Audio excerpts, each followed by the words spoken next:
You're listening to a 4x4 Radio Network podcast.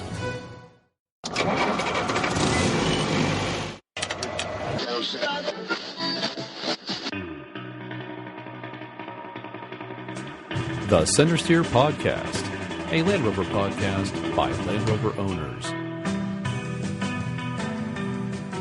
Welcome to the Centresteer Podcast. This is the only Land Rover podcast on the planet. This is show number 47 for February 2017.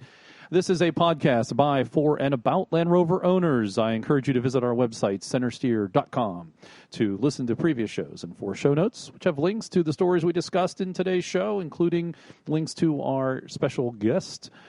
We are also part of the 4x4 Radio Network, and I invite you to check out the other 4x4 related shows at 4x4radionetwork.com. Thanks to everyone for their comments, follows, likes on Facebook, Twitter, and emails. And a very special thanks to our Patreon subscribers. And we have a new one this month, by the way. Ring the bell, Morgan. You're no help, Morgan. Ding, ding, ring the bell. Come on. We have a new Patreon subscriber, Stephen Williams. Thank you, Stephen, for being our latest Patreon subscriber. You can tell we don't rehearse the show, ladies and gentlemen, because Morgan didn't ring the bell when he was supposed to for the new Patreon subscriber. Go out to patreon.com/Centresteer for all the details and to make your monthly contribution to help out the show. I'm your host, John Costage, here in wonderful Western Pennsylvania. It is the evening of February 28th, the last day of February. We have this wonderful winter here in our neck of the woods, which is either cold or extremely hot, at least for this time of year. I've had very little snow.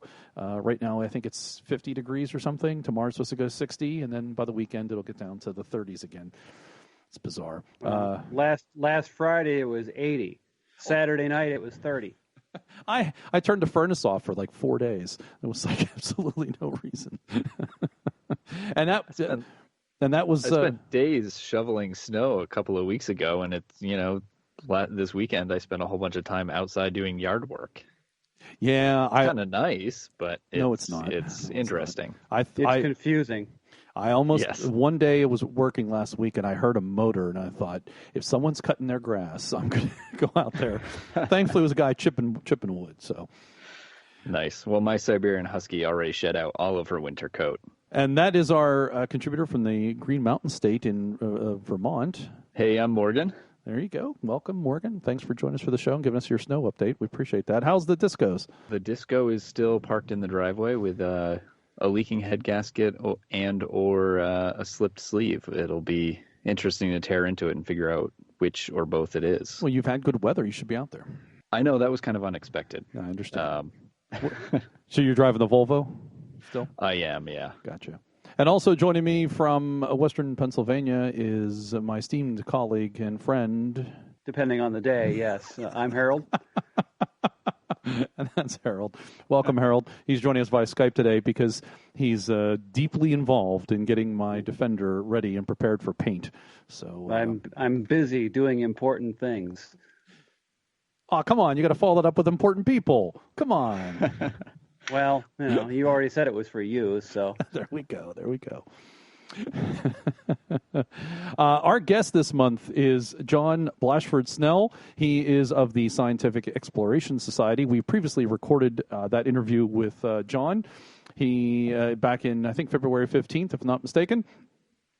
He is a great storyteller. The reason I got him on the show is I met him at the Overland Expo East. He was the gentleman, he's a Royal Engineer with the British Army, and he is the gentleman who led the expedition that took the first motorized vehicles through the Darien Gap. And the Darien Gap is between North and South America. That road, by the way, is still not complete, but he was the first one. They took 2 Range Rovers. That was in 1972, if I remember correctly, and they took 2 Range Rovers through. So he tells a story around a number of stories around that, and it's also he also has a book and a website, and I have all those links in the show notes, of course, for it. But that's our interview this month, and I'll be coming up later in the show. And also an update on a few folks that are part of the show. Dave Carroll, he's home now, and he has some additional chemo to follow in the next couple months. So good for Dave. He's back home and hopefully he'll get better, continue to get better. The Bell. Apparently the numbers on his blood work are looking really good, so he's making good progress. Indeed he is. That is really great to hear. Indeed he is. Yes, good. And the Bells, Graham, Louisa, and the kids have departed the Americas for Europe. Their 130 has been remodeled, and I believe it's being shipped. I didn't see any mention about it, the vehicle being shipped, but I know they had gotten on their flight, I think yesterday or today, this morning. Actually, today. I believe they're on their way to Europe. Yeah. Elvis has left the continent. And we wish them well on their new 5-year mission. Because wasn't it like 5 years to the day they were in the Americas? I think that's what they said. Something like that, yeah. It was something like that, yeah. So there we go, their new 5-year mission. I like how you worked that in there. Thank you. See, there was a little bit of planning for the show today, just a little. Got to make a nerd reference in there somewhere. Absolutely. Because at the end of the day, I am a geek. The news. And the beginning, too. But anyway. Yeah, that's true. Let's get into the news. First up is legendary PR man who put Land Rover on the map in the United States. Bill Baker has passed away at 72 years old. This happened a couple days ago, this month in February. Just to read you a little bit in the article that I saw about the gentleman. I personally didn't know about it, but apparently he was very influential in putting Land Rover in the position that it is here, not only in America, but I think by extension to the rest of the world. So he was, as I said, 72. His career took him through many other car companies, including Ford, Volvo, Fiat, Lancia, Ferrari. He worked for Sony. And I believe also Chrysler. He worked for them before he was one of the first employees of Land Rover of North America in 1986. That's when Land Rover was coming back into the United States with the Range Rover. The second coming. Yes. I think he was a Land Rover nut even at that time. But the Land Rover brand ignited in Baker a spark of creativity and passion that cemented his reputation as one of the most brilliant and strategic public relations executives in the industry. The Auto Week article here talks about. And some of the things that he did, which were influential. They think that Range Rover got traction in part because of the company's catchy ads by Grace and Rothschild, which showed the off-road vehicle in places such as luxurious Long Island homes, but also covered with mud, a first in the automotive advertising, and the creative way Baker promoted the brand and the vehicles to the media. Doing what Land Rovers should.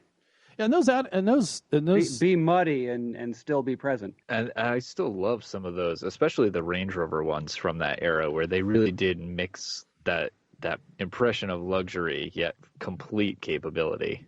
Mud as a fashion accessory. Mm-hmm. Right. And you could put them up on your wall as art, really, and I'm sure many people do. I mean, they are that good of an ad. He also dreamed up and hosted extreme driving expeditions in North America, South America, and Africa that got influential auto riders behind the wheel of Land Rover's rugged vehicles in extremely hostile terrain. And there are specific places he wanted to go. They told me, I thought they had that in here. He went, oh, here we go. Bill Baker single-handedly put Land Rover on the map at a time when there was virtually no product. His press trips spanned the globe, each a once-in-a-lifetime adventure. Great Divide, Morocco, Scotland, Iceland, Belize, and on and on. A Land Rover would certainly not be the unquestionably authentic brand in the U.S. market were it not for Bill and Charlie Hughes building the stories, painting the picture, and making it thoroughly first person for so many writers and journalists. His legacy will endure. And that was a former colleague of his, Jim Resnick, said. Hughes said that Bill was critical to our success. Arguably, he was the most creative PR person of his time. So it wasn't for Bill Baker, probably might not even have this podcast, actually, come to think of it, because he kept the brand here in the U.S. going. Very true. The mention that he did some stuff for Volvo makes me wonder whether he did those turbo Volvo wagon ads that had them sort of standing off against Lamborghinis. Very possible. Very possible. That's kind of a wild concept when you think about it. Really. Everybody, doff your cap and a drink to Mr. Baker for his contribution to Land Rover. And thank you, sir. And rest in peace. Why don't we move on to other news in the Land Rover world? Tata post 96% profit plunge as Land Rover sales decline. This article is out of Mumbai, so I have to say the English is not always as clear as I wish it could be. But the thing that struck me from this article was that how much Land Rover contributes to Tata's profit. And profit was way down. Now, this admittedly, the headline makes it sound really bad, and it is. I mean, 96% falls bad, but it was net profit for the third quarter. So, and it's just one data point, not necessarily a trend yet. But they had sharply lower earnings for JLR, and they also had losses in their domestic business. Tata's a big. They have an IT company. I think they produce other household goods, if I'm not mistaken, in India. So, JLR is part of it. But it's interesting to see how much they are part of the profit for Tata. Tata also owns a very large steel business in India. I think it's the largest. And in fact, they have a company town. It's basically the Pittsburgh of India. Nothing wrong with that.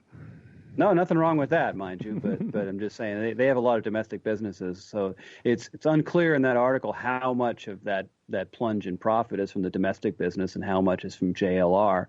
But it definitely sounds like they rely on JLR for their profits. Yeah, indeed. And Land Rover sales in the U.S. JLR sales in the U.S. is 25% of JLR's overall sales.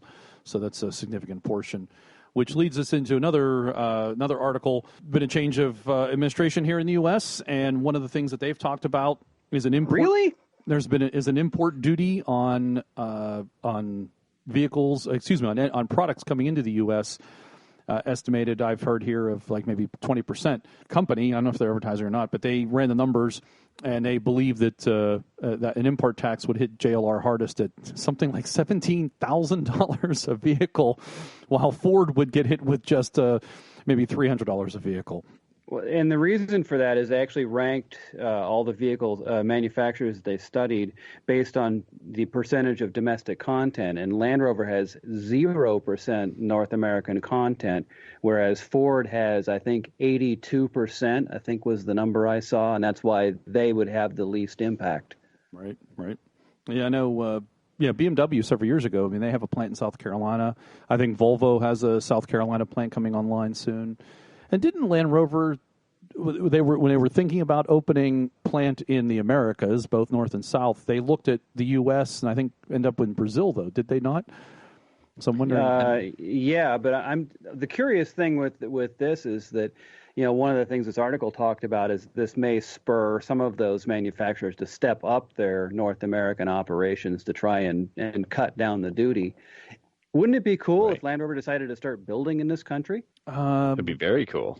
Yeah. I mean, if it's going to save them $17,000 per truck, maybe it makes sense. Yeah, but it's not going to necessarily save the American consumer $17,000. It's just, I'm just saying with that much of a duty, it starts. Yeah. There might be some economic case for it. Sure, but I think a lot certainly would mean that there's not going to be a $17,000 per vehicle increase for the consumer if they end up having to set up a plant in the U.S. Yeah, but the cost of operating, the cost of building a plant, the time it takes to build a plant, get it up and running, get it staffed, get the right tooling in place.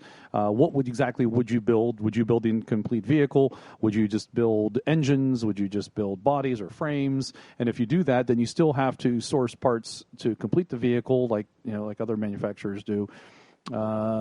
I think they would, and then there's the factor of how long do you think this would last? Would this only last for 4 years of this administration? In which case, do you wait it out?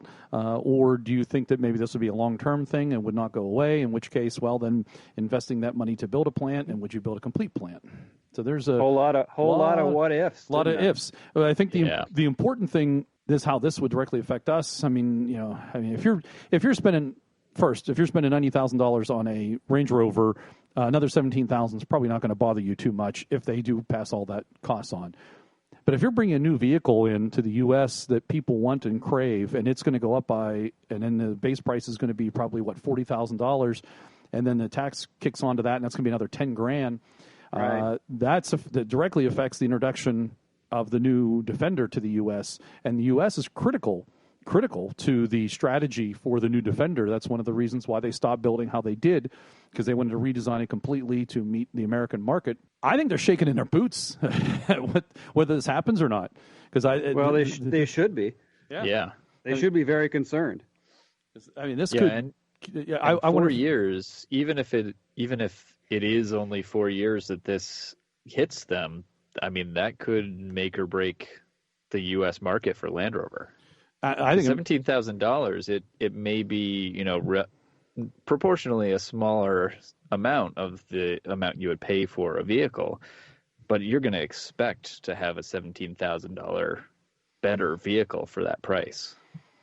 Right. I don't think the consumers are so desperate to have Land Rovers and Range Rovers that they're willing to pay that price increase without getting some sort of added benefit. Yeah, I think this is very concerning, and I'm sure it's distressful to all of JLR and well, actually, to come to think of it, even the Jaguar side, they're starting to rebound a little bit.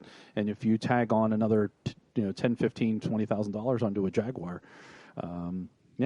it could be that's going to hurt them. Yeah, or even if you pause or hold off, maybe they end up delaying the new Defender and try to wait out that part of it, which they could probably get away with. The current vehicles that are already inbound, the new Disco Sport, the new Disco itself, the D5. That could certainly impact them and their pricing, which directly impacts the company. You look at how small Land Rover is. Comparison to other car companies in the U.S., they have 1% of the market, and if they're going to get hit super hard or the worst with an import duty, that really could almost kill off their U.S. market.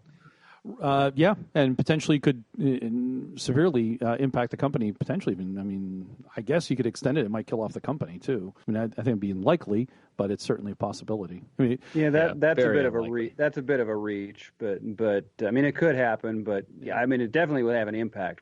How severe the impact is, we'll see. Exactly. I guess one reason maybe why I just thought of this, why it could severely impact or kill off the company would be if the U.S. ends up starting some sort of trade war or import duty war, where other countries then say, "Well, you're putting up 20, we're putting up 20," and then all of a sudden, China does it, and maybe the UK or Europe and whatnot, and then for Land Rover, they're because they're importing a lot of their stuff into China, although I think they have a China plant coming online, that could severely impact them. So, Yep. Okay. And when is this supposed to go into effect? It's not. It's just proposed. It's discussed. That was one of the things the administration, when it came in, said they wanted to see an import duty, and that was on products. Period. That were not made in America, and that was one of the way. And that was a proposal for how if a wall were built, that's how it would be paid for. So this was, and it was not. So it's just a proposal. It's I don't even know if it's a proposal. It's just a thought that went out, and how we're reading the tea leaves currently, the current administration. So yeah. Now on the other side of the coin, just to look at it another way. This really only affects new vehicles, or I guess technically, if you're going to bring in a 25-year-old one, it could affect you there too. But that actually kind of helps the old car hobby, if you will, because the new ones become so expensive. There's more interest in keeping the old ones going. Right. That's a good point. Very true. Although it would, I've seen that in a lot of countries that have enacted high import duties. The Cuba. Cars are so expensive to buy that people spend the money and the time to keep the old ones going. Cuba did effectively. I was thinking that was Greece, for other reasons. but yeah. They're all very similar. The question I would have to extend your thought, Harold, is would it just be on, say, finished products, or would this also affect parts? So if I needed new doors for my Defender 110, would there be a 20% duty on those? Conceivably, yes. Right, exactly. That would unknown, of course, because that's just a thought more than even a proposal. So there's no lot of detail to go off of. Mind you, a lot of auto parts already have a 25% duty. How's that? I don't remember. Well, I just know if you go down through. I mean, the customs, the duty schedules are very, very complex and hard to read, and it's a challenge when you're importing certain components to figure out where they fit. some things are duty free, some things are 2.5%, and yeah, literally some things. I think bumpers might even be 25%. And it's just weird. Every part has a classification that is listed in the customs duty schedule, and because of treaties and negotiations and all kinds of weird things that have happened in the past, the parts are all at different rates. All right. Well, we'll continue to monitor that as, of course, we're based here in the U.S. and Land Rover fans kind of close to our heart. Plus, new Defender coming online. I think that's critical to the success of that. Yeah, very much. All right, so moving on in the news, I'm calling these quick hits, just some little interesting things that are Land Rover related. First up, $3.7 million in engines were stolen from the factory in 6 minutes. Yeah, gone in 360 seconds. I had to laugh. I just twice. And that was it. Yeah, criminals came in 6-minute heist on a Tuesday night in Birmingham, and they brought in their truck. I didn't say what kind of truck, by the way, whether it was a Land Rover or something else, but they connected their truck to a trailer that was holding the engines and drove out. And then I'm thinking it had to have been a lorry of some sort, because I think it was, like a semi-trailer type thing. Okay. Oh, you mean like a big rig kind of for us? Yeah, gotcha. Yeah, I think somebody had to have been giving them information from the inside to tell them that there was going to be a trailer and where it was going to be, because somebody just drove in, hooked up, and pulled out just like they were taking a load, and it looked very natural. Yeah, I think they said they forged some paperwork to get through the gate, and so nobody really suspected anything. Did I not see an article? And I thought I saw that they caught these people or they got the engines back. I should have done a little more research. It just dawned on me. I see that in passing somewhere that they caught up these. Maybe Morgan, you can do a little check while we're moving on. Well, the real question then is if they did get them back, are they still going to use them? A lot of times, once things are out of their control, they crush them just because they don't want the hassle. Sure, that makes sense. Another interesting quick hit story, JLR to recall 6,500 vehicles in China because defective safety belts. So that's they're being recalled there if you have a JLR and you're in China. JLR calls for global media agency review. Tata owned JLR. JLR is going to look at all their media agencies worldwide. They currently have Mindshare, and they've been the media agency on record since 2000 when Ford owned them. So they're looking at I guess, at a new ad agencies around the globe. I'm a little concerned because I've liked their media, and I think they do a really good job in the PR and the media area, and I hope this doesn't negatively affect that in the coming years. Yeah, I hope not. I hope it's more just to deal with, modern marketing types and methods. So, or maybe it's just to coordinate communication amongst their brands and to get more cohesive with their media, or right. just to put the maybe the company that the Mindshare folks maybe wanted to up the contract too much, and this is an opportunity to say, hey, you're asking for too much money. Right, it could be a cost containment thing. I really don't care how they do it or what they do, as long as the quality of the communications doesn't change. Just briefly back to the engines heist. An update. We have an update. This just in. Yep. The podcast is a new update. So apparently 3 men were arrested on suspicion of conspiracy to steal. So some people have been arrested for that. Does it under say conspiracy? That does sound like it was planned, probably from the inside. They at least had one person. Or partially. Somebody had to be helping them. Yep. Allegedly, we don't have all the facts. Moving on, the Range Rover Reborn program has kicked off. This is similar to what they did for the Series 1 trucks, where they're going to do some restoration treatment of your Range Rover if you are so inclined. So that program has kicked off. So just like our heritage segments, they finished with the series. Now they're on to the Range Rover Classic. Exactly. Well, they only did the Series 1, admittedly. True, but they're still actually doing restorations of all sorts of other series vehicles. It's just that this is the first Range Rover that they've done. And obviously it's just really nice to see a 1970 Range Rover in pristine condition roll off their line. 3-door, by the way. Well, they were all 3-door at that time. Yes, they were. You would know that if you listen to the Centresteer Heritage segment about Range Rovers.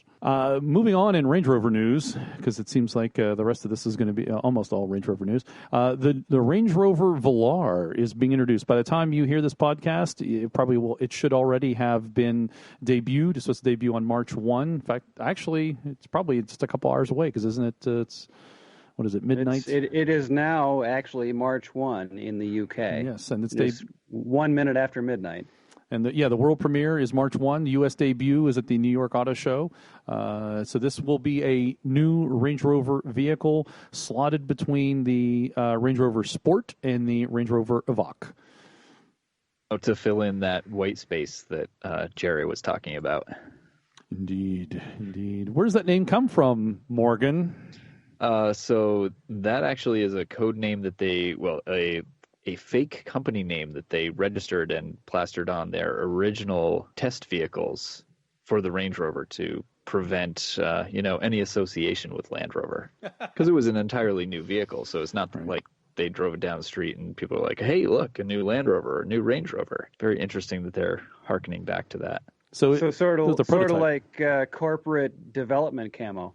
Yes, definitely. And in fact, Velar just means to like veil or hide something. Okay. So it's the Range Rover hidden. Now, here's my question. Will there be a sport model? Will there be a Range Rover Velar Sport? I kid. That's Land Rover humor. I'm still processing the irony of this being named for something that's been concealed and veiled, and they're having the unveiling of it tomorrow. The unveiling of the hidden, yes, of the unveiling the veiled. Yeah, I'm wondering whether it's going to be sort of like the Discovery prototype that was called something else. Oh, that was just the DX or something, wasn't it? I can't remember off the top of my head. I thought it was a Discovery something. This concept wasn't it like the Discovery concept. Well, yeah, this is a full-on production. Of course, had a different name too. That's true. Yeah, this is a full-on production vehicle. Speaking of the Evoque, they are they have a test mule of the Evoque 2. So it doesn't look any different, although it's tough to tell in the pictures because it's partially obscured with Harold's favorite urban camo. But the interesting part about this, at least I think for us in the podcast, is there's a high voltage sticker on the back of the vehicle. So the thought is it's either, is it full hybrid or is it a full electric vehicle or is it a hybrid? And the suspicion is it's a diesel electric hybrid vehicle. I would absolutely drive an Evoque if it was full electric or hybrid. I think a full electric Evoque would be kind of killer. I think it would hit the right market of people and satisfy the folks that want that and probably the right range and the ability to carry a little bit of stuff. But I'm not ready for full electric, but I want a diesel hybrid. That's just what I need. Yeah. Agreed. But I'd like a diesel hybrid in something bigger like the Sport. Or, sorry, not the Sport. The Sport would be fine, but in the full Disco 5. Speaking of the Disco 5, in the U.S., they did the Road Show, which is a CNET publication. They took a spin in the Disco Td6 diesel, and they really, really, really, really liked it, which is nice to know. It's big, massive on the inside, 2,500 liters of space in the back to play with when you put the seats down.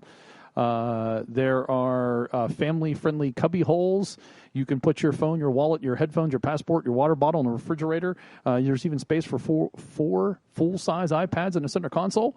And you can charge anything you want because it has 8 USB points throughout the vehicle to charge, in addition to all the other normal gizmos of the terrain response and the seats that fold down automatically and the tail boot that opens up with the wave of your foot, which is probably an optional extra, no doubt.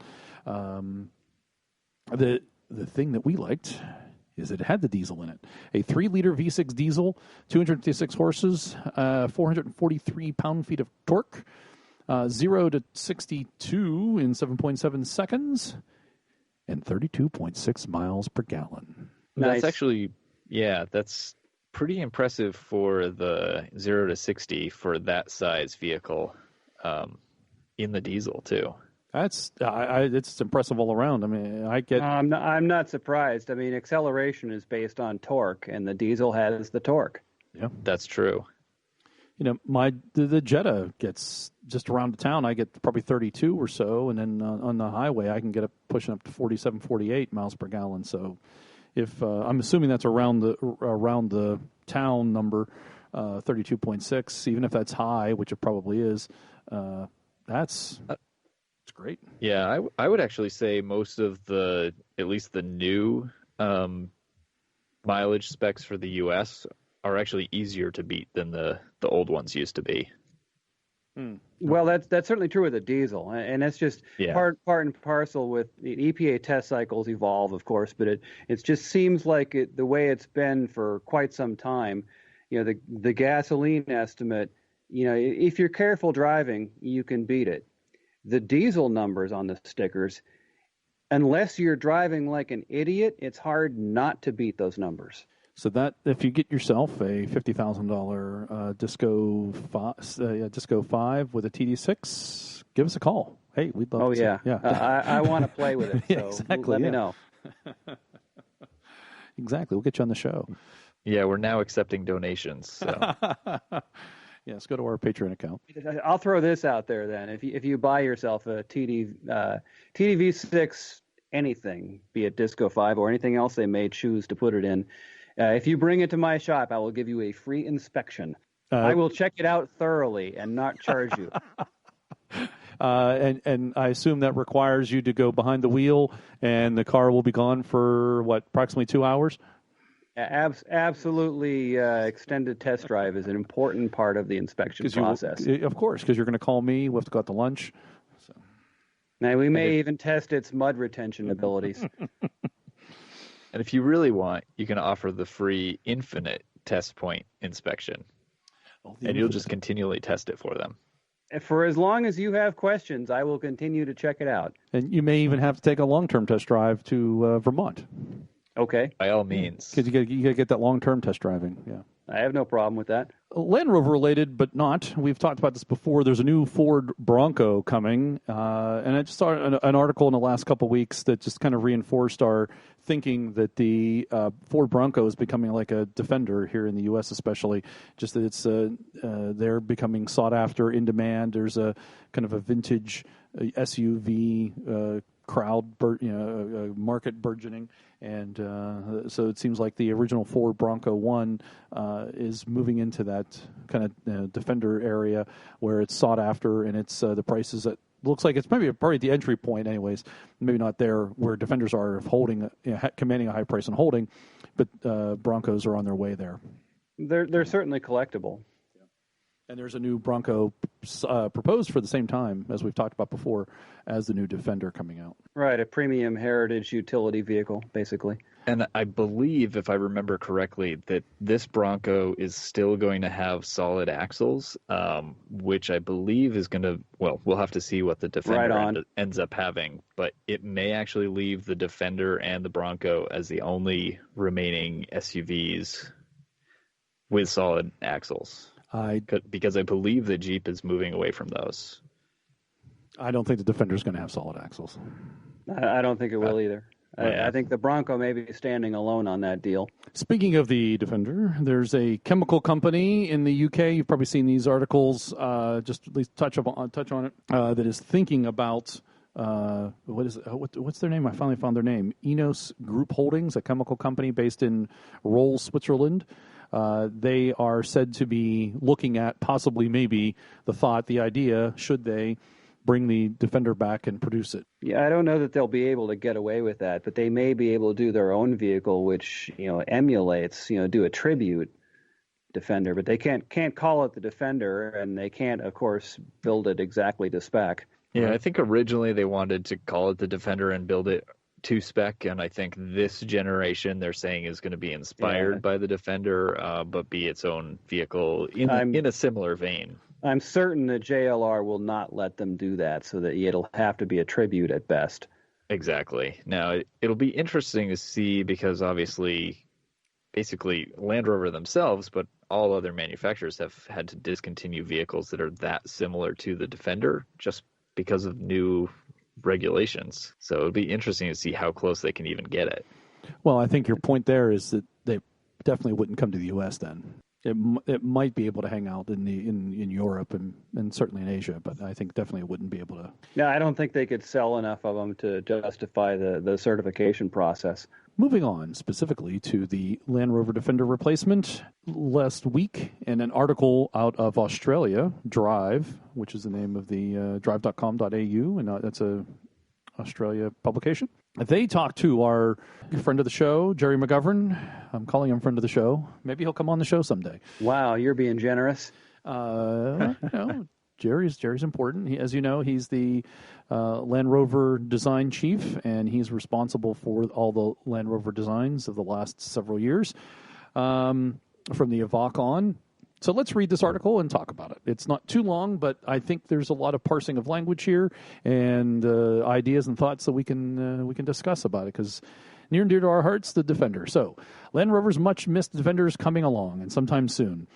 The new Discovery more upmarket means the brand will have more scope to appeal to a market that wants a proper, hard-as-nails SUV, according to the company's design boss, Jerry McGovern. So after initially scolding Australian journalists for constantly bothering him with questions about when Defender will be replaced, a reflection of the interest in the legendary off-road in our local market, McGovern seemed pleased to announce that Defender is coming.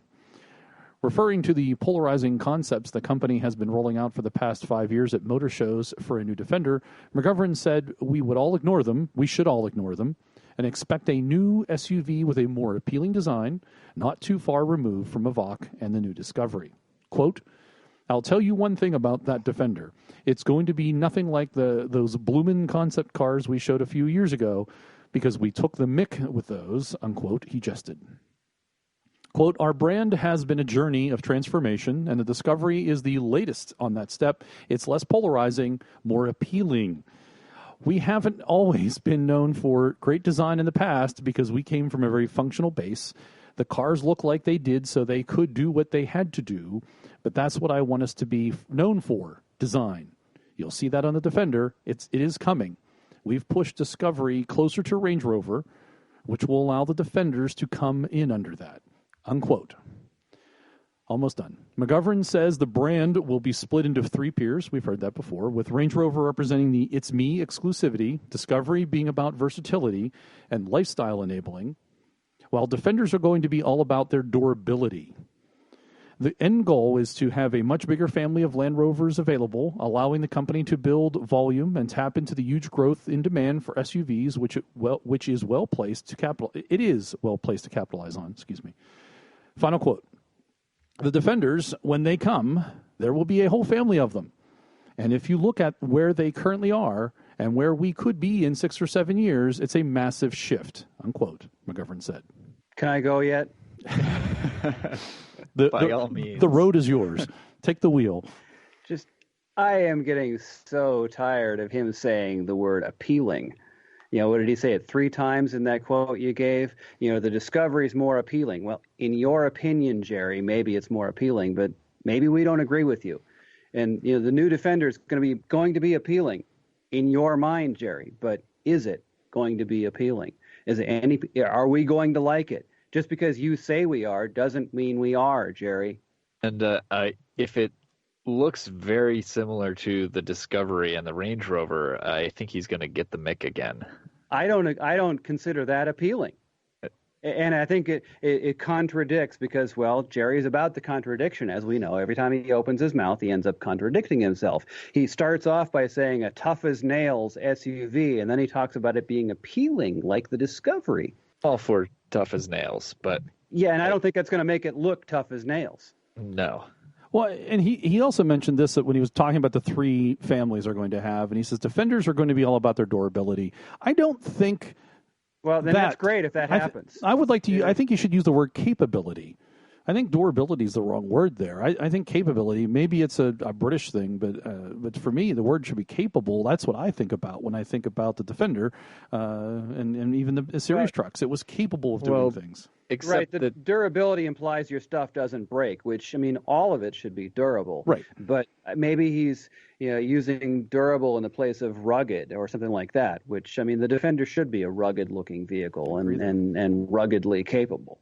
right. And I think the other part of it is that all of the Land Rovers Land Rovers and Range Rovers at this point are very capable. So, even since like the Disco 2, the Discovery has been more capable than the Defender in many, many aspects.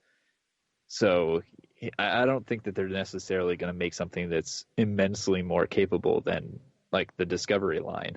Well, not considering they're going to probably have the same mechanicals. True. And how could you? Really? With the computers and the electronic abilities that they have now, in many ways they are more capable than anything that's ever been in the past. I don't know how you can make it even more capable. Maybe there's a reason. They're more capable than in the past, but yet at the same time more fragile. Right. Admittedly, yes. And so maybe that's where they're going to go for, simplicity to try to gain some of that durability. One would hope. Something. Yeah. I mean, that's what I would want. That's what, and if they, let me make the decisions, that's what I would do. But as we might surmise, I don't agree with Jerry's opinions on stuff very often. So we'll see. It'll be interesting. I tend to think the durability, capability discussion. I think the vehicle, the underpinnings will be not like anything that a Defender has ever seen. I suspect it'll be closer to a Disco, maybe a Range Rover. I think it's the corporate platform now, pretty much. I think it's the way they build cars, and Jerry's all about the style. He said it. He's not about necessarily function. And I think I would suspect, this is my guess on my part, of course, but that he sees that the other vehicles are capable, they're functional, they do what they need to do, and it's just you reskin it. And I think you're going to see a same underpinnings that you currently have in the other rest of the line with a different skin, and then he'll slap the Defender name on it. Yeah, I think it's just going to. Yeah, and the thing is that Jerry, he thinks it's something completely new and distinctive when he just like takes a pinch and a tuck out of what he already has. That's true. Yeah, I mean, the Discos look like the Range Rovers, so it's not much of a stretch to think that he's going to make the Defenders look like the Discos. Yeah, and somehow still say they're distinctive. I agree. I mean, hopefully they're also, we already know that they're sort of fitting them in at the bottom of the pyramid, right? In terms of price, at least. Well, that's the way it should be. And I think that's where they're going, because they've sort of moved the Discovery line up a little closer to the Range Rover line. So hopefully they'll take out some of the stuff that makes it electronically more fragile. But we'll see. Probably not enough. Doubt it. I think you're going to see it slotted between the Disco and the Disco Sport. Disco Sport is going to be your entry-level vehicle. And then you'll see, I think, the main Defender, of which there's going to be a family of them, of course, they tell us. But I think that main Defender will go in between the Sport and the Disco. I feel like that's not really breaking. That's not breaking new ground, because there's always been a family of Defenders. There's been a 90, a 110, and a 130. Mm-hmm. And hopefully they'll still have the 90 and the 110 and the 130. God, I hope so. I do not want to see everything be 100-inch. It's like, at that point, what's the point? Right, yeah. Make a short one, make a long one, make them different lengths than the Disco. Otherwise, it's just another Disco. What's the point? And it'll be interesting to see if they have any, pickup truck bodies or anything like that. Absolutely. And that's our new Defender rant for the month. That was a short one. I know. Well, we covered a lot of ground last month. Admittedly, that was a tour de force. Never stopped us before from continuing to rant. and we can do an additional extra podcast every month. I actually have an idea, and I think I'll leave this in the show because I have this idea and see what our listeners think. What if we had a special, strictly Defender roundtable discussion and come up with something, some sort of moderator-led thing. But I would think, and I want to get people that maybe listen to the show around the world, different places, maybe get 4, 5, 6, 8 of us, and we take an hour or two, and talk about it. What do we think it should be like? What should it have? What shouldn't it have? Those kinds of things. And that sounds good. Or we could have our listeners tweet in what they think, and we could read them.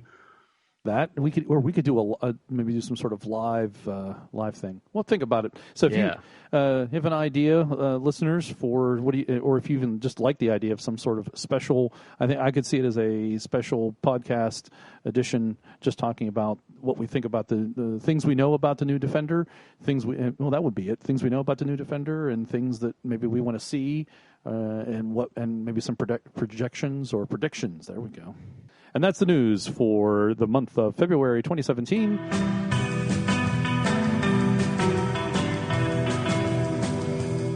Next up on the Centresteer podcast is our interview with Colonel John Blashford-Snell. We called him on February 15th via Skype to the UK. Well, John's audio sounded really good, and we didn't have any problems with that. There seemed to be some echo as a result of the Skype call to him. So if you hear any echoing when we ask our questions, my apologies for that. John talked most of the time, didn't really need our input, so I don't think it affects the overall interview at all. So now sit back and enjoy our interview with Colonel John Blashford-Snell. Hello. Hello, John. What the? How are you, sir? All right. Yeah. That's good. That's good. I'm sorry I had to rush last night, but I had a dinner to go to. No, you're helping us out. Appreciate it. All right. No worries. Fire away. Well, wonderful. So is it okay to call you John? Yes, do. Please. Good. I'm John Costage, and I also have Morgan on the line. He's in Vermont. He's also on my podcast. So, Hello. Hello. How would you do? Not too bad. Good. Well, it's not a very warm day in Dorset, but the sun is out, which is something. Well, it's been out. Well, that's nice. It's the weather here I'm near Pittsburgh, and it's been going up and down. It's cold, warm, cold, warm.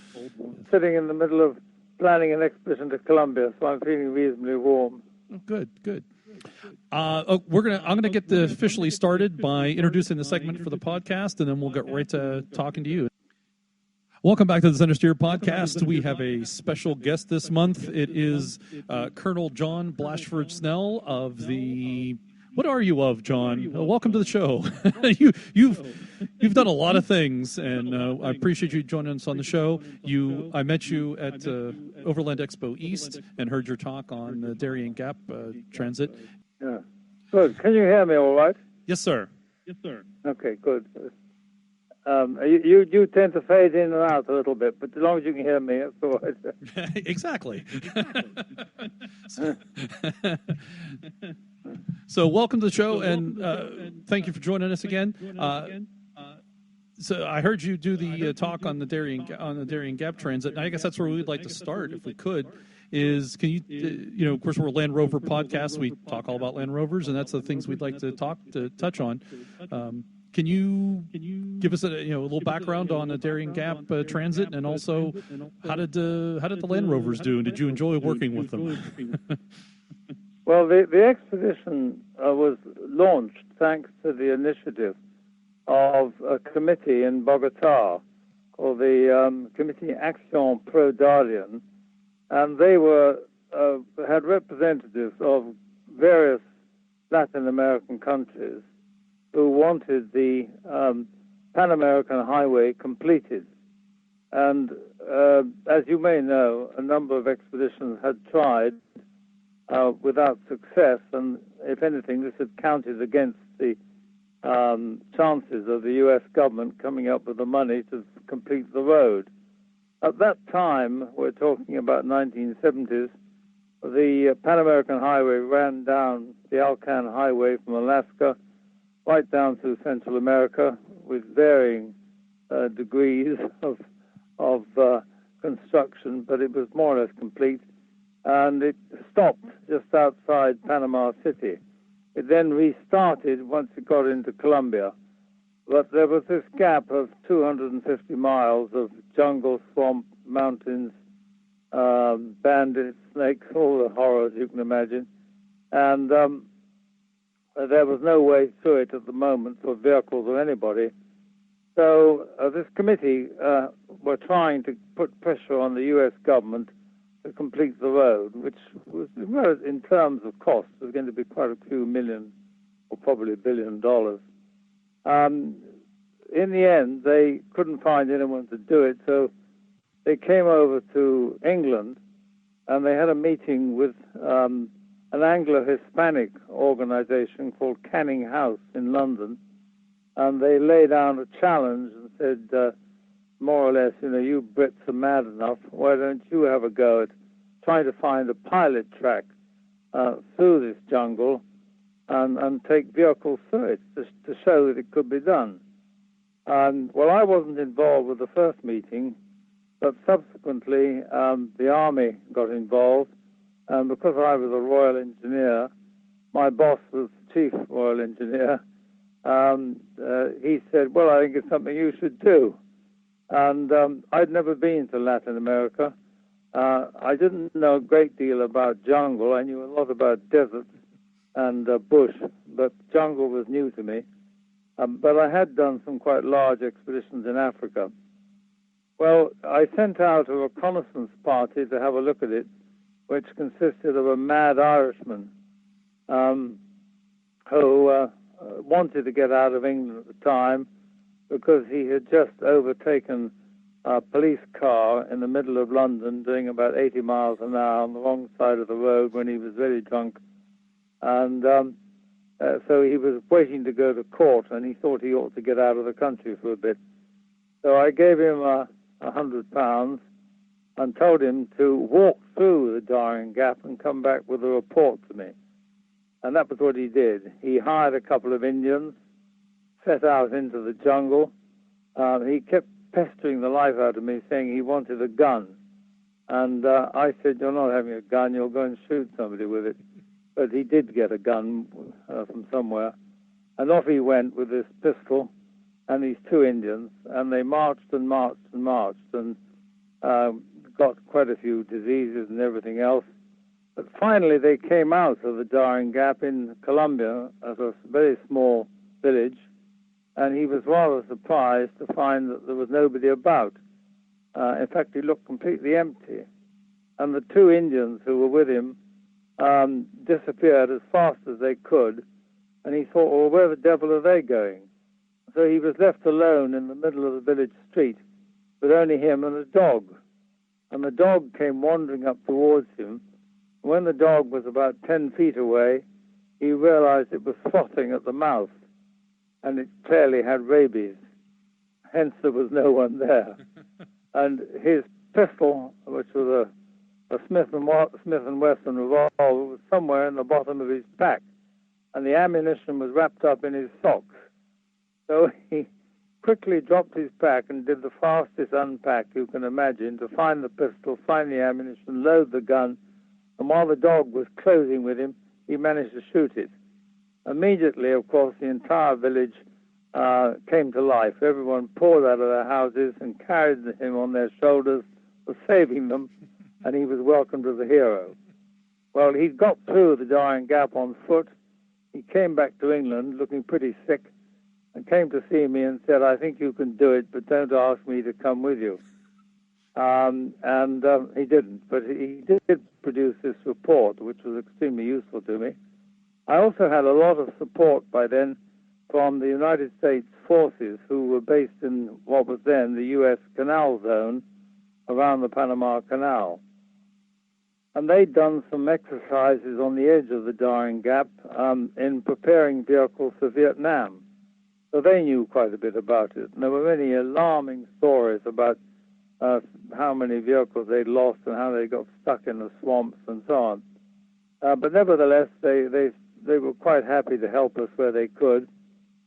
The Panamanian Guardia Nacional, as they were known, who were a bit like the Tonton Macoute, they also offered help.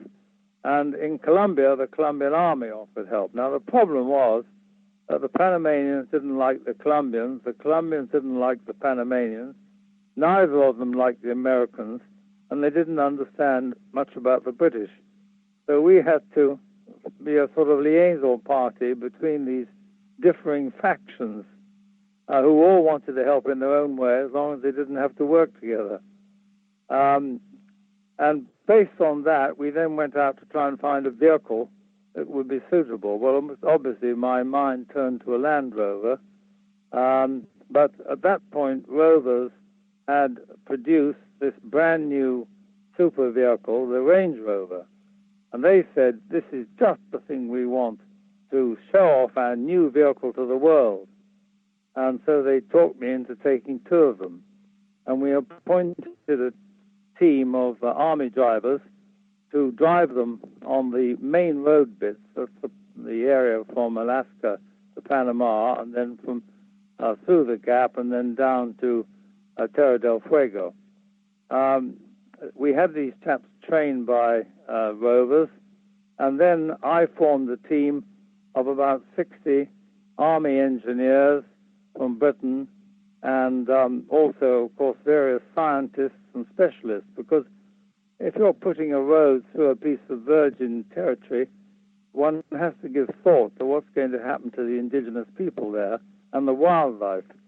So we took with us scientists, biologists, geologists, botanists, and anthropologists to produce a report to say how the indigenous people and the environment should be protected once the road went through.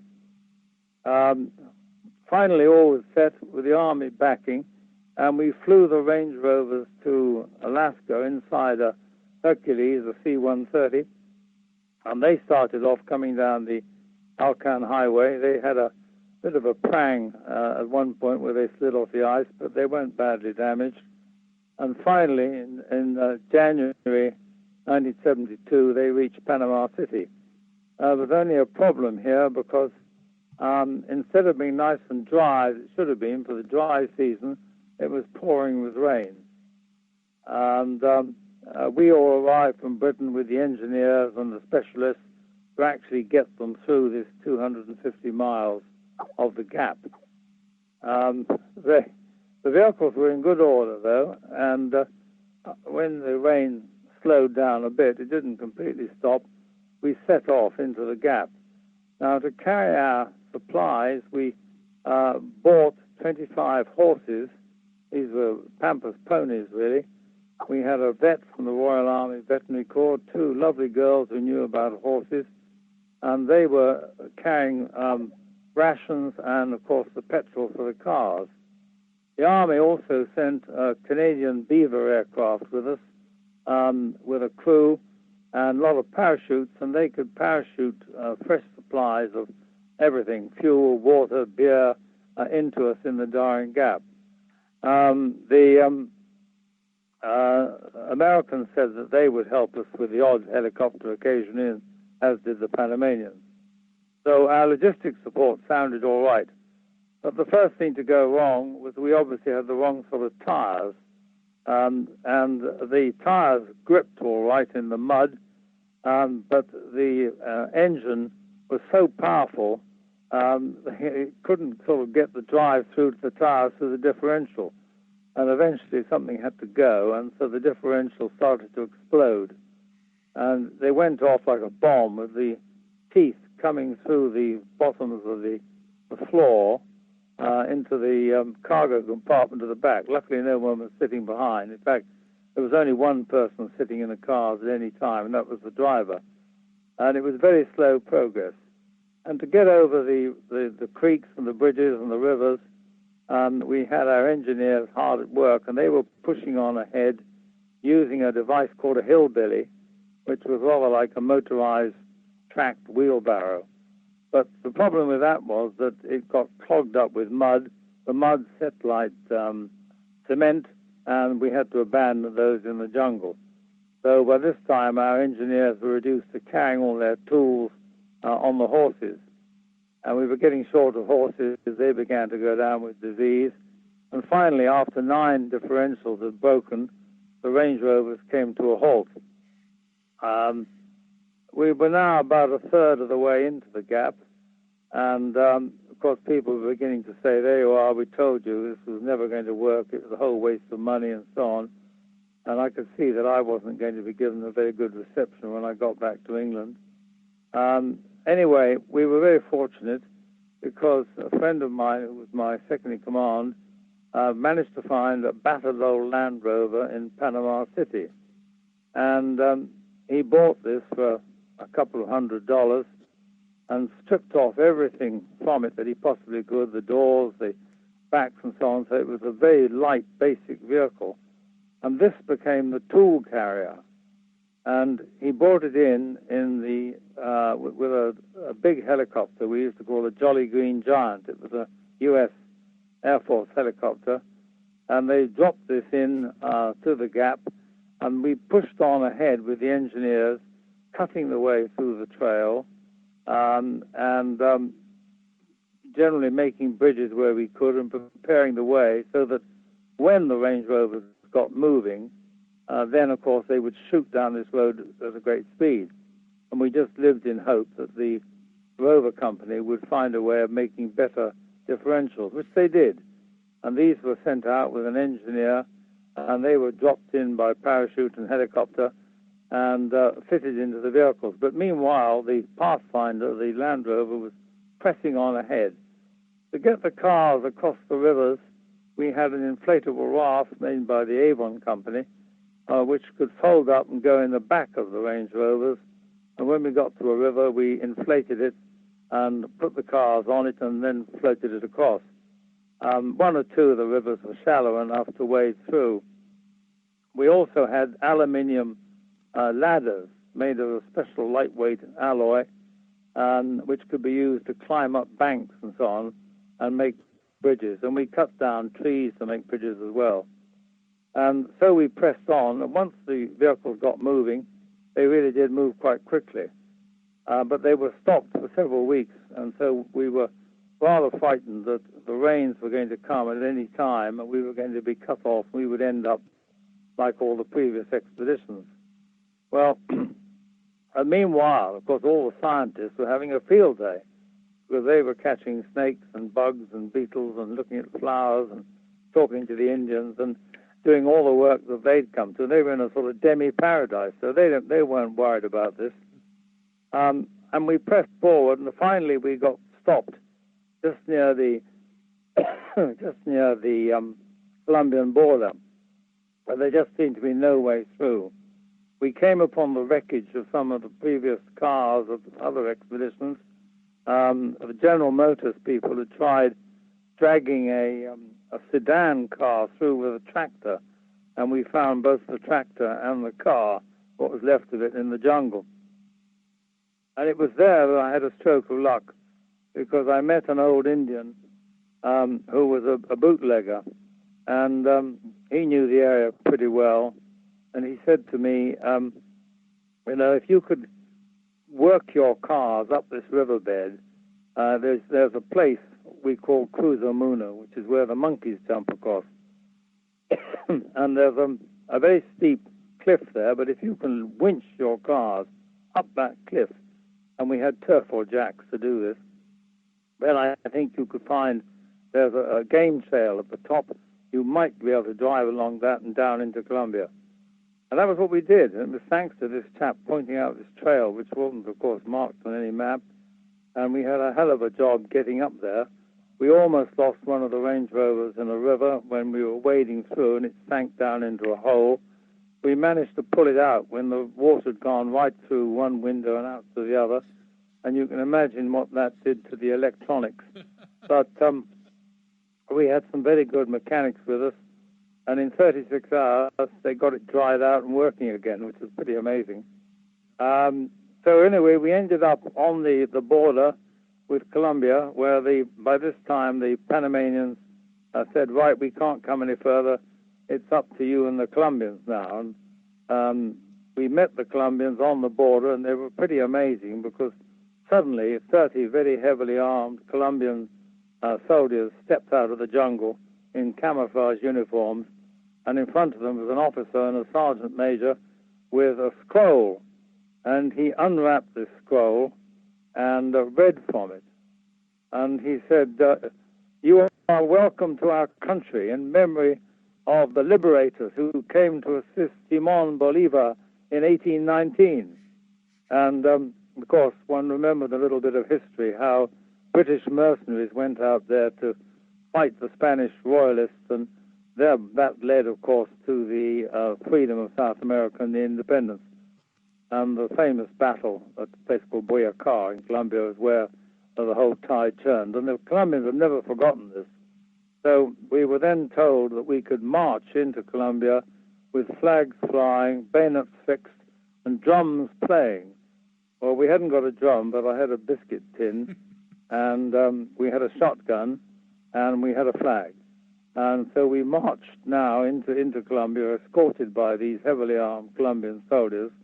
And to strengthen our numbers, I managed to hire about 20 murderers and smugglers from the local prison.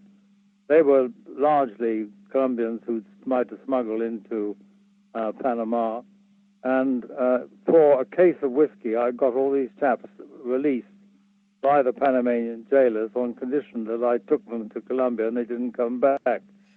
And they were a particularly tough bunch, and one wondered what would happen when we got them in the jungle. But I said to them, if one of you tries anything funny, I've got with me a Gurkha. And we had this Gurkha, who, of course, as you may know, is a man of Nepal, a very fine soldier, who always go around with a curved knife called a kukri.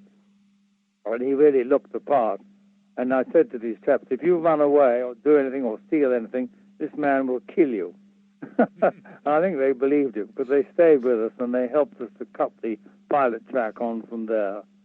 And we then dropped down into this enormous swamp, which was, sort of several hundred miles long. And there was no way you could drive over it.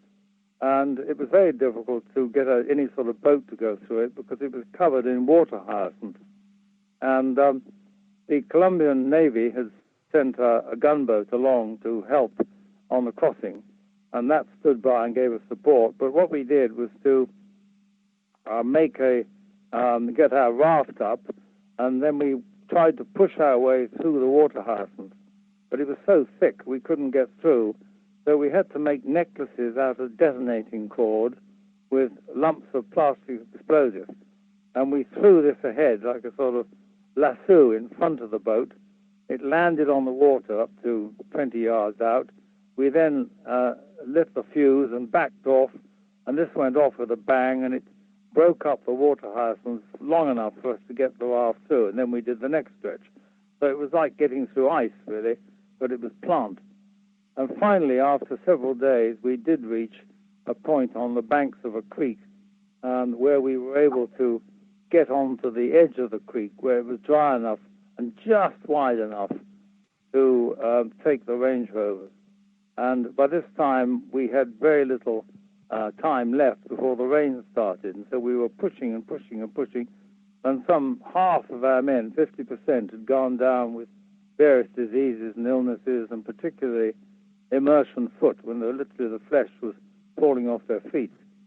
And we managed to get out at a place called Chiguerodo, onto the end of the Pan American Highway on St. George's Day, which is the patron saint of England, was rather appropriate. And we came to an enormous welcome by the Colombians, and we went into the local town. We were made freemen of the town, and there was a huge party with all the beer and girls you could wish for. And that night, the rains came, and it came down in a deluge. And if we'd been any longer, we would still be in that swamp today. And from here, we were welcomed up into the Andes to Medellin, and then to a big parade in Bogota, where we laid a wreath on the statue of Simon Bolivar in memory of the Colombians who died trying to help us, because the Colombian army and their Marines had lost a number of people coming to assist us. One lot were ambushed by the FARC terrorists, and the other lot, 5 of them, were drowned when a boat turned over. So they had really suffered quite considerably. All we'd had was sickness, but no one was actually killed. And from Bogota, the Range Rover then set out and drove the rest of the journey down to Terra del Fuego. And it took, I think it was 17,007 miles in all, and the whole thing took about 6 months. But the results came out of it, and the reports, of course, did to some extent protect the people who lived in the zone. A huge national park was established in the border areas, which is still there, but of course the road was never completed. They took it as far as a place called Yavisa, and at that point the dictator of Panama at the time, Omar Torrijos, said, I would rather have a road along my frontier than across it, because he didn't want foot and mouth and drugs and things coming in that way. So to this day, there is still the last 60 miles, and there are various expeditions going off at the moment, some on foot, one off on motorcycles from the British Army, trying to get through. The problem now, though, is in addition to all the snakes and creepy crawlies, it's the terrorist movement, particularly the ELN operating on the Panama side.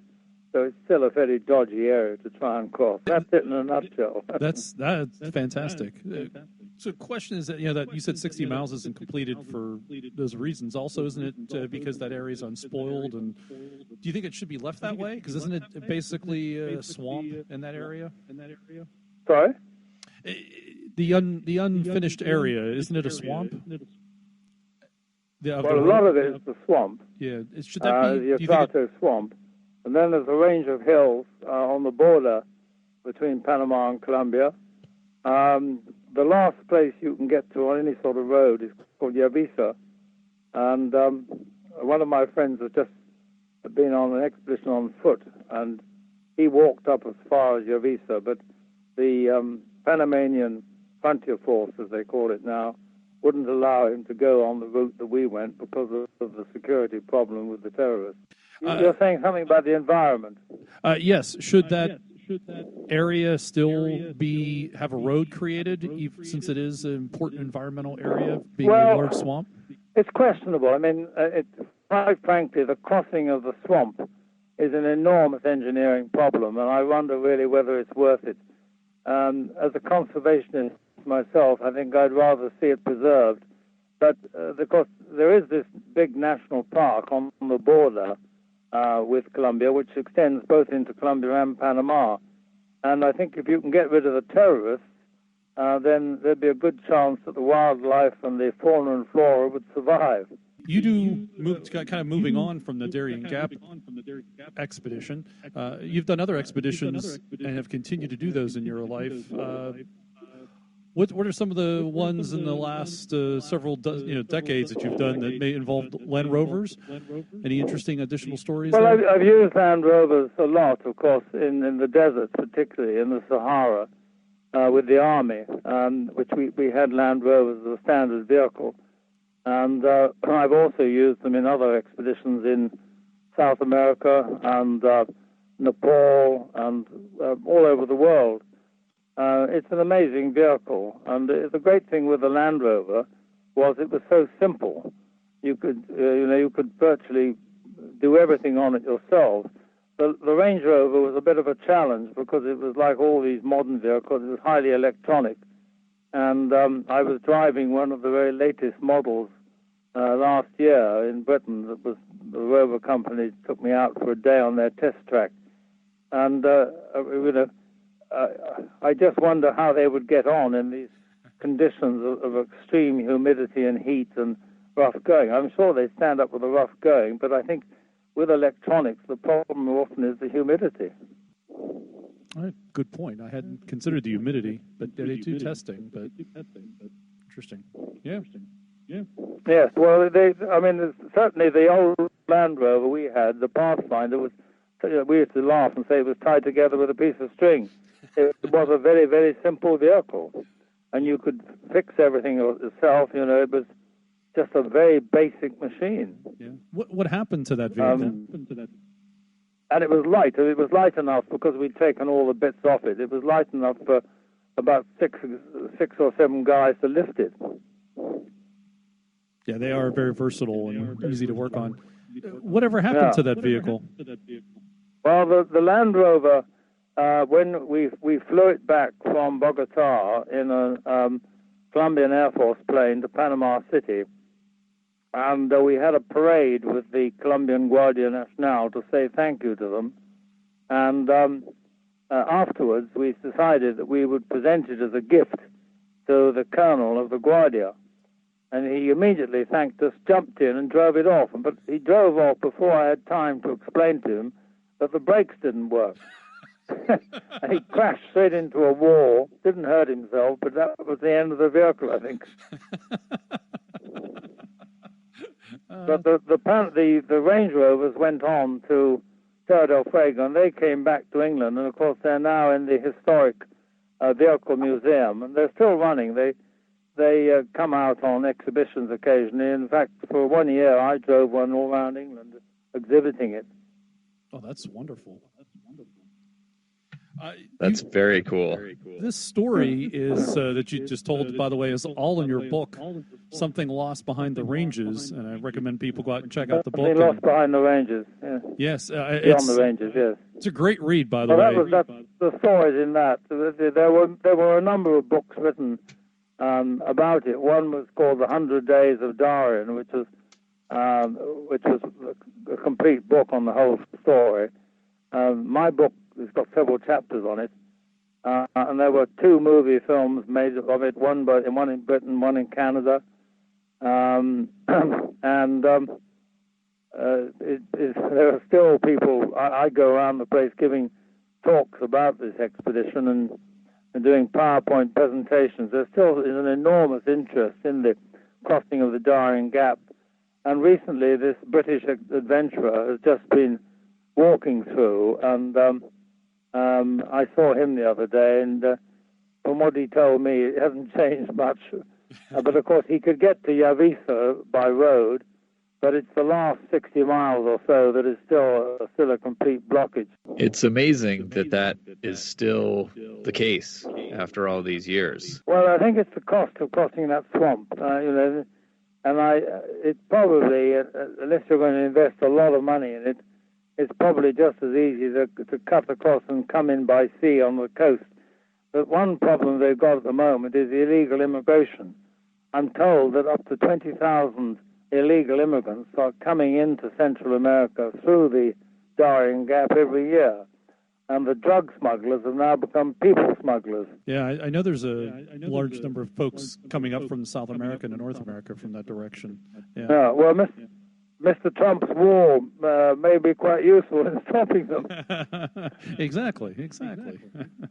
So you've also created your own organization to do expeditions, is that correct? Well, the Scientific Exploration Society was going at the start when we were on the Darien Gap. It was under the auspices of the society, although it was heavily backed by the army and the forces of the different countries. And we do expeditions all over the world, and we take volunteers who are prepared to come with us and pay their share of the costs. And I'm off to Colombia in May to deliver an ambulance boat to a tribe in a remote corner of Colombian Amazonas coming off the Amazon. And this boat is being built at the moment on the Amazon, and then we shall take it upriver and deliver it to these Indians. Of course, it's the only way they've got of getting to a hospital. There are no roads or helicopter strips or anything in that area. Wow. Yeah, that's really amazing. If you check out your website, you can get all the information on your expeditions, the upcoming ones. And you're also going to, after that, in Kenya in 2018. Is that right? Well, Kenya, again, most of the work we do now is really to help the people in the hope that they will look after the fauna and the flora and the environment. And so we take in medical and dental aid, and whether we're looking for lost cities or lost animals or rare plants or whatever, by helping the people, we get them on the side. And so doctors, and particularly dentists, are always very valuable on these expeditions. And this one coming off in May, I've got 3 doctors and 2 dentists, and also I've got engineers and biologists and so on. So the great thing is we're contributing something for the people. Absolutely, it's very admirable. I noticed we get a number of our friends in America who come. Bob Atwater, who's an American adventurer, who's a leading member of the Explorers Club, he's completely hooked on it, and he comes on most of the expeditions with us. He's done some exciting Land Rover trips too. Oh, really? Well, to track him down. Now, I'm curious about something you mentioned during the Darien Gap, that you had the collapsible rafts. Yes. Now, are those similar to or precursors to the models that were used in the Camel Trophy? Probably was, because the guy who was running the Camel Trophy was my adjutant. So he got the ideas very much from us, I think. But it was this particular raft was 2 big hulls with these aluminium ladders on top as decking. Very fascinating. And let's see, I've got one other question here. Now, I believe before you did the Darien Gap and you know that portion of Alaska to Cape Horn, did you do a trip down the Nile? Yes, we managed to navigate the Blue Nile, which was had not been navigated completely before. That was in Ethiopia in 1968, and that was an interesting journey. It was about 500 miles of rapids and hippos and crocodiles and a lot of bandits. In fact, we had to fight our way out with 2 gangs of bandits who outnumbered us quite considerably, but luckily we were armed in those days, and we managed to fight our way out of there. But we also, to get through these rapids, we developed using inflatable boats, and this started off the idea of whitewater rafting, which, of course, the Avon company who made the boats for us suddenly realized that they'd got a winner. So they started producing whitewater boats. Up to that point, we were just using boats that were used as tenders for rafts. Wow. And it was a very exciting expedition. And we went back in 2005 and did another part of the area, which was another river that came into the Blue Nile and down there. And once again, we ran into trouble with the bandits, and this time we were taken prisoner because the local authorities didn't want us carrying guns. Had we had guns, we could have fought our way out again. But this time they said, no guns, we're a peaceful country. And so they then had to send a relief force to attack the bandits and get us out, which they did very efficiently. It sounds like you've been very fortunate in getting through all of your expeditions. Well, the good Lord has been kind to me, I think. I hope he'll continue to do so for a few years yet. It certainly seems like it. You look at your resume and your biography, it's just amazing the things you've done, the number of them, and it's wonderful. And of course, you seem to dedicate yourself to exploration and helping other human beings, so I think is also admirable. We have a very good team of people, and a lot of the people who come with us have been previously, so we get to know each other pretty well. And we always get new people, but I must say the most of the people are British or American or Canadian or English speaking, but we do get, of course, in South America, we get South Americans taking part, and in places like Asia, we've just done an expedition in Mongolia using horses and camels, and we had a lot of Mongolians on that, and we were doing wildlife studies, archaeology, and also pulling out all the local people's teeth. That's the one thing they wanted. They wanted dentists. We try to convert the people to be conservationists. One of our favorite tricks is that when a child comes along to have a tooth removed, after that we give them a teddy bear or a teddy puppet of an animal, and we say, this is yours now. You've got to try to convert your parents not to kill the animals. And, of course, the kids have got used to this now, and they tend to come up to us now and point at their tooth and say, "Take out my tooth, I want an animal." That doesn't seem. It seems like they should be you should give them puppets of their teeth so they can take care of their teeth instead. Yeah, well, I'm right behind where I'm sitting now. There's a huge case of teddy bears that were made by local ladies recently, and these will be going out to Colombia in a few months' time. We Very also nice. distribute spectacles, because particularly the indigenous people whose sight is beginning to go, and they can't see as well as they could to make handicrafts. They are very grateful for a pair of reading glasses. So we take out used reading glasses with us and give those out. So, on a personal level, what's your favorite vehicle? What do you have a current daily driver? Do you enjoy driving? Oh, I think as cross country, I would say a Land Rover and a Range Rover. But I mean, the Land Rover is the simple Land Rover. The Discovery, unfortunately, is not being made anymore. I've just been working with a guy in England called Ben Fogel, who's just written the history of the Land Rover. Yes. And it's a shame. Well, there are a lot of them around. For some reason, they've stopped making the Discovery version. They're still making Range Rovers, of course. Perhaps they'll start reproducing them again. But I think the great thing is if you're on an expedition, you want something that's easy to maintain. And, the old Willys Jeep in World War II, look how simple that was. They still make those. They're still big here in the U.S. The commercial version. Well, they stopped making the Discovery Land Rover, which was the sort of the main one, Right. only this year or in the last year. But the Range Rovers are still made. Of course, there's some of them very luxurious vehicles now. I mean, I went to speak at a conference in Norway a couple of years ago, and there are people paying $400,000 for the upmarket Range Rover. Mm-hmm. Indeed, that's out of my price range. Yeah. I would, and there's some people in England. A lady who does a lot of fundraising for us, she's got one. I know she just paid $110,000 for that. That's pounds.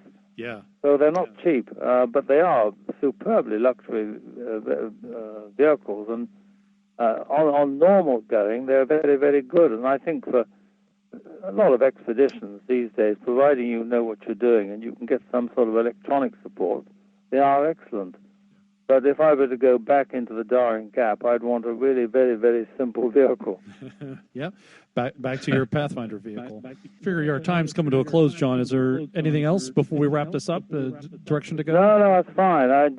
I'm not sure when I'm coming over to the States again, but I'm always interested in, very prepared to come over and lecture to people about it and about, well, not only the crossing of the Darien Gap, but the various expeditions that we do. And you know how to you can put people on to me if there's anyone interested.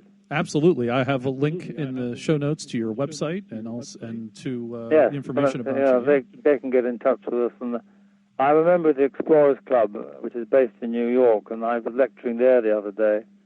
So I do come back and forth occasionally. Yeah. As I said, I saw you in October at the... Yes, that's right. That was cool. Very pleasant visit, and we just missed the hurricane, too. That's right. That's correct, yeah. Well, just like in the Darien Gap when you missed the big rainstorm. Yeah, your presentation was excellent. The PowerPoint, you had a lot of pictures, which was great. And also, I highly recommend the book. It's a good read. I haven't gotten all the way through it yet, I admit, but it's a really good read.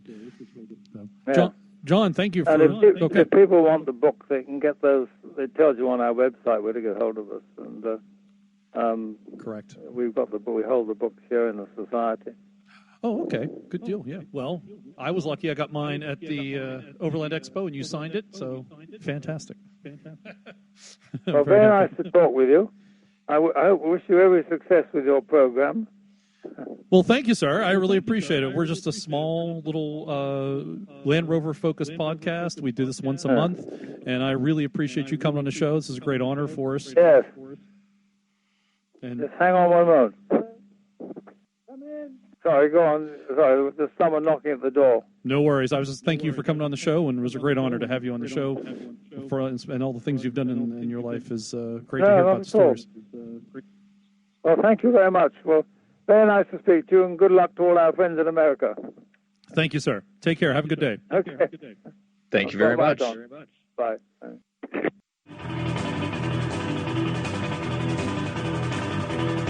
That's the Centresteer podcast for February 2017, show number 47.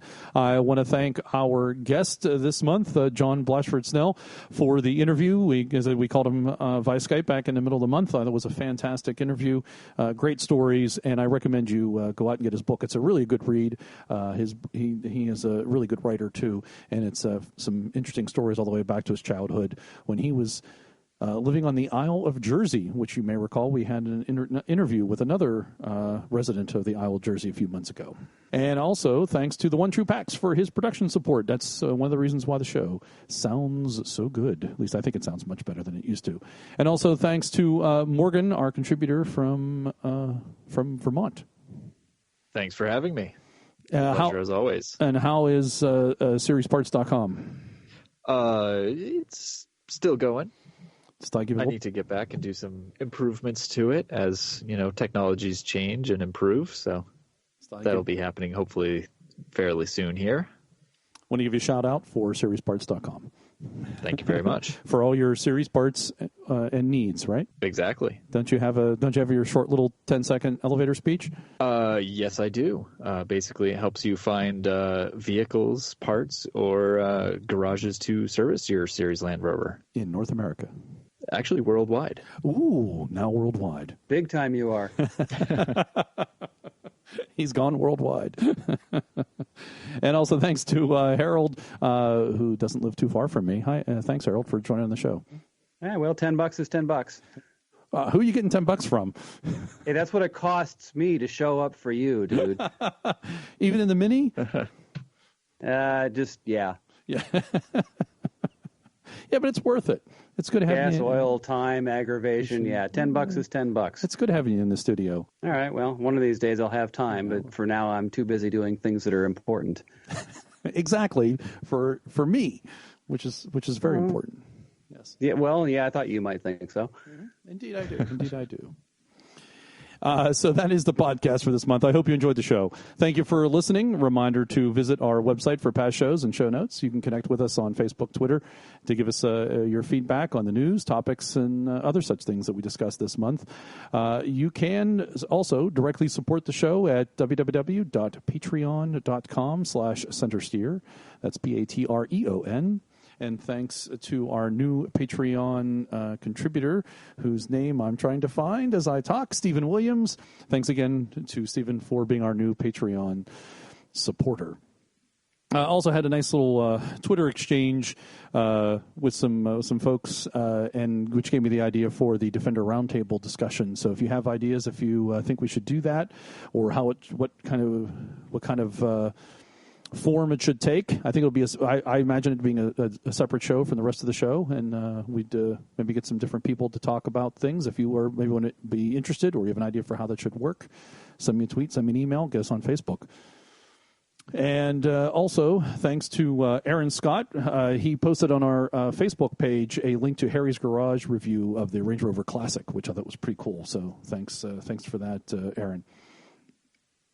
As I said, we'd love to hear from you and what you're up to with your Land Rover. But until next time, I ask you to share the show with one other Land Rover fan. Thanks for listening, and wave as we pass by.